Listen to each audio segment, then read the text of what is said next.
Hi viewers, welcome to our channel. ప్రస్తుతం మనతో పాటు సీనియర్ జర్నలిస్ట్ దాము బాలా సార్ వారితో మాట్లాడదాం. నమస్కారం సార్. నమస్తే. సార్, టీడీపీ నేత వర్మ మనకు తెలుసు పవన్ కళ్యాణ్ గారికి ఎలక్షన్స్ ముందర చాలా సపోర్ట్ చేశారు, క్యాంపెయినింగ్ కూడా చేశారు. అయితే ఇప్పుడు ఎలక్షన్స్ తర్వాత పవన్ కళ్యాణ్ గెలిచిన తర్వాత జన సైనికులు ఆయన పైన అటాక్ చేశారన్న వార్తలు వినిపిస్తున్నాయి సార్. నిజంగా అటాక్ జరిగిందా? మరి ఎవరు చేశారు, ఎందుకు చేశారు? నిన్న నైట్ అటాక్ జరిగినట్టుగా ఆయన మీడియా సమావేశంలో కూడా మాట్లాడారు. అదేంటంటే ఆయన గొల్లపల్లి మండలం వెన్నపూడి అనే గ్రామానికి వెళ్ళాడు. అక్కడ ఉన్న సర్పంచ్ని తెలుగుదేశంలో జాయిన్ చేయించుకోవడానికి తన అనుచరులతో కూడి ఆయన వెళ్ళారు. సో వెళ్ళినప్పుడు ఒక 25 మంది వచ్చి ఆయన మీద కర్రలు రాళ్లతో దాడి చేశారు. ఆయన కారుకంతా కూడా ఆయన కారుకు మొత్తం డ్యామేజ్ అయింది. తన మనుషులకు కూడా 2-3 దెబ్బలు తగిలాయి. తనకు కూడా కొంత పెంకులు అవి గుచ్చుకున్నాయని చెప్తున్నాడు. సో ఇది క్లియర్గా తన మీద హత్యాయత్నమే అనేది ఆయన చెప్తున్నాడు. బట్ ఇది ఒక షాకింగ్ ఎలిమెంట్ ఏంటంటే, మామూలుగా వర్మ మీద దాడి జరిగింది, తెలుగుదేశం అతని మీద దాడి జరిగిందంటే వైసీపీ వాళ్ళు అనుకుంటారు ఎవరైనా. కానీ ఇది జనసేన వాళ్ళు దాడి చేశారు. అది విచిత్రం. జనసేన వాళ్ళు ఎందుకు వర్మ మీద దాడి చేశారు? అంతా అయిపోయినాక, ఎన్నికల ముందు ఏదైనా గొడవలు ఉంటే అర్థమవుతుంది. సో అంతా అయిపోయి ఈయన గెలిపించానని చెప్పుకుంటున్న టైంలో వాళ్ళు ఎందుకు దాడి చేశారు అనేది ఇంకా మనకి తెలియాలి. సో అయితే వర్మ చెబుతున్నది ఏంటంటే, వీళ్ళంతా ప్రాపర్ జనసేన వాళ్ళు కాదు. 2009లో జనసేనలో ఉన్న వాళ్ళందరూ నాకు ఫ్రెండ్స్, వాళ్ళు మేము బాగానే ఉన్నాం. వీళ్ళు ఈ మధ్య కొత్తగా చేరి తెలుగుదేశం నుంచి జనసేనలోకి చేరిన వాళ్ళు.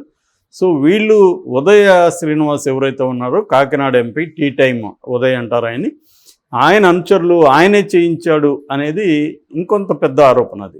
సో ఇక్కడ కొంత కాంట్రడిక్షన్ కనబడుతుంది మనకి. ఒక పక్కేమో తెలుగుదేశం వాళ్ళ నుంచి వెళ్ళిన జనసేన వాళ్ళు దాడి చేశారంటున్నారు, రెండో వైపు ఏమో ఉదయ్ శ్రీనివాస్ దాడి చేయించాడు వీళ్ళ ద్వారా అంటున్నారు. అంటే మరి ఉదయ్ శ్రీనివాస్ జనసేన ఎంపీ కదా, జనసేన ఎంపీ ఈయన మీద ఎందుకు దాడి చేయించాడు? వాళ్ళిద్దరి మధ్య ఏం గొడవలు ఉన్నాయి అంటే, ఫిజికల్గా హత్యాయత్నమనే అంటున్నాడు ఆయన. ఇది నన్ను చంపాలనే వాళ్ళు దాడి చేశారు, నాకు ఎక్కువ మంది నా సపోర్టర్స్ ఉన్నారు కాబట్టి నేను బతికాను, లేకపోతే నన్ను చంపేసేవాళ్ళే అని కూడా అంటున్నాడు. అంటే అంత సీరియస్గా ఉదయ్ శ్రీనివాస్కు ఈయనకి గొడవలు ఉన్నాయో? మామూలుగా మనకి గతంలో కూడా ఎలక్షన్ల ముందు కూడా ఒక వెర్షన్ ఏంటంటే, ఈ వర్మ మీద మొత్తము బరువంతా వర్మ మీద భారం వేసేసి పవన్ కళ్యాణ్ మిగతా ఏరియాలు తిరిగేవాడు, వర్మనే గెలిపించాలి, నన్ను వర్మ మీద భారం వేస్తానని కూడా ఆయన అనౌన్స్ చేశాడు.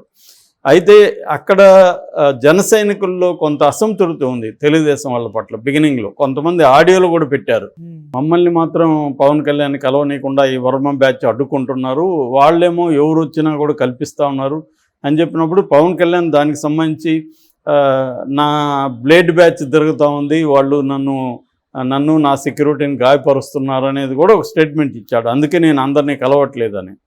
సో ఆ తర్వాత కొంతమందితో ప్రతిరోజు కొంతమందిని సెలెక్ట్ చేసుకొని సెల్ఫీలు కూడా దిగడానికి పవన్ కళ్యాణ్ ట్రై చేశాడు.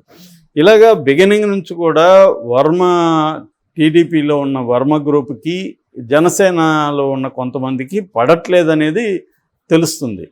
కానీ ఇప్పుడు ఈ యాంగిల్ కొత్తది, ఉదయ్ శ్రీనివాస్ చేయించాడనే యాంగిల్ కొత్తది. ఉదయ్ శ్రీనివాస్కి ఈయనకి ఎందుకు పడలేదు? ఎందుకంటే జనసేన లీడరు పవన్ కళ్యాణ్ గెలుపు కోసమే కదా వర్మ ట్రై చేశాడు.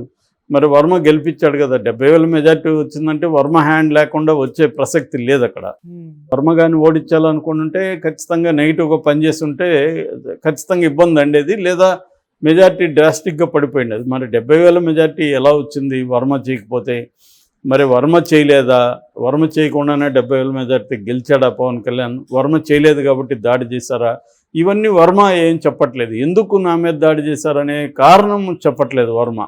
ఎవరు చేశారనేది మాత్రం చెప్తున్నాడు, కానీ ఎందుకు చేశారని చెప్పట్లేదు. ఇంకొక విచిత్రమైన విషయం ఏమంటే, ఎవరైనా దాడి చేసినప్పుడు పోలీస్ కంప్లైంట్ ఇవ్వాలి, కానీ వర్మ నేను పోలీస్ కంప్లైంట్ ఇవ్వలేదు, దానికి కారణం మా నాయకత్వం ఇవ్వద్దని చెప్పిందని. మరి ఎందుకు ఇవ్వద్దని చెప్పింది తెలుగుదేశం నాయకత్వం? వర్మకి ఎందుకు ఇవ్వద్దని చెప్పిందో తెలియదు, అది కూడా ఆయన చెప్పలేదు. మరోవైపు ఆయన ఏమంటున్నాడంటే, దీన్ని పోలీసుల సమక్షంలోనే దాడి జరిగింది, వాళ్ళు ఎవరు కూడా అడ్డుకోలేదు అనేది పోలీసుల మీద కూడా ఇది చేస్తున్నారు. గవర్నమెంటే మీది, సో మీ పోలీసులు నిన్ను ఎందుకు కాపాడలేకపోయారు అనేది అదొక ప్రశ్న. ఇంకో ప్రశ్న ఏంటి, ఈయన కంప్లైంట్ ఇవ్వడంట. కానీ ఆ కారును మాత్రం సెంటర్లో లాక్ చేసి వదిలేస్తాను, పోలీసులు దీని మీద చర్య తీసుకునే వరకు ఆ కారు అక్కడే ఉంటుందా అంటున్నాడు. నువ్వు మరి కంప్లైంట్ ఇవ్వకుండా పోలీసులు చర్య తీసుకోమని డిమాండ్ ఎందుకు చేస్తున్నావు? కంప్లైంట్ ఇవ్వాలి కదా. ఇవ్వడానికేమో మా వాళ్ళు అడ్డుపడ్డారు అంటున్నావు, మరి పోలీసులు చర్య తీసుకోవాలంటున్నావు. ఇదంతా కూడా కొంత ఫిషీ అంటారు ఇంగ్లీష్లో, అలాంటి ఒక సంశయాత్మకంగా గందరగోళంగా ఉంది. దీని నుంచి ఇంకా పూర్తి వివరాల్లో అయితే రావాలి, వేరే సోర్స్ నుంచి వస్తే కానీ మనకు తెలియదు. వాళ్ళు ఉదయ్ శ్రీనివాస్ నోరు తెరిచి మాట్లాడాలి. అట్లాగే ఈయన మీద దాడి చేసిన వాళ్ళు ఎవరు, వాళ్ళ అక్కడ లోకల్ నాయకత్వం ఎవరు? 25 మంది పోయి దాడి చేయడం అంటే దానికి ఎవరో ఒకరు నాయకత్వం వహించి ఉంటారు కదా. వాళ్ళు ఎవరు, వాళ్ళు ఎందుకు చేశారు, ఇవన్నీ తెలియాల్సి ఉంది. పోలీసులు ఖచ్చితంగా ఈయన కంప్లైంట్ ఇచ్చినా ఇవ్వకపోయినా పోలీసులు మాత్రం సీరియస్గా తీసుకోవాల్సింది. అట్లాగే పోలీసులు ఉండి కూడా ఆపలేదంటే వాళ్ళ మీద కూడా చర్య తీసుకోవాల్సింది. మరి చంద్రబాబు దీని మీద దృష్టి పెడతాడా లేదా అనేది చూడాలి. ఖచ్చితంగా పెట్టే అవకాశం ఉంది. ఎందుకంటే తమ నాయకుడు అతని మీద తన మనుషులే దాడి చేశారంటే ఇది చాలా సీరియస్. మామూలుగా అయితే రాష్ట్ర వ్యాప్తంగా తెలుగుదేశం వాళ్ళు వైసీపీ మీద దాడులు చేస్తున్నారు. ఇక్కడేమో రివర్స్లో తెలుగుదేశం వాళ్ళ మీద జనసేన వాళ్ళు, అది కూడా తెలుగుదేశం నుంచి వెళ్ళిన జనసేన వాళ్ళని ఈయన చెప్తున్నాడు. సో వాళ్ళు ఎందుకు చేశారు ఏంటి అనేది ఇప్పుడు పెద్ద ఫజిల్గా ఉంది. సో ఈరోజు రేపేమన్నా వర్మ బయటకు వచ్చి మాట్లాడతాడా? ఆయన ఇంకోటి కూడా అన్నాడు, నేను 20 ఏళ్ళుగా పిఠాపురంలో రాజకీయాలు చేస్తున్నాను, ఎప్పుడు కూడా ఇలాంటి వైలెంట్ యాక్టివిటీ ఇక్కడ లేదు, ఇప్పుడే స్టార్ట్ అయింది అని చెప్తున్నాడు. ఇది మళ్ళేమీ ఆయన వైసీపీ మీద ఏ రకమైన ఆరోపణలు చేయట్లేదు.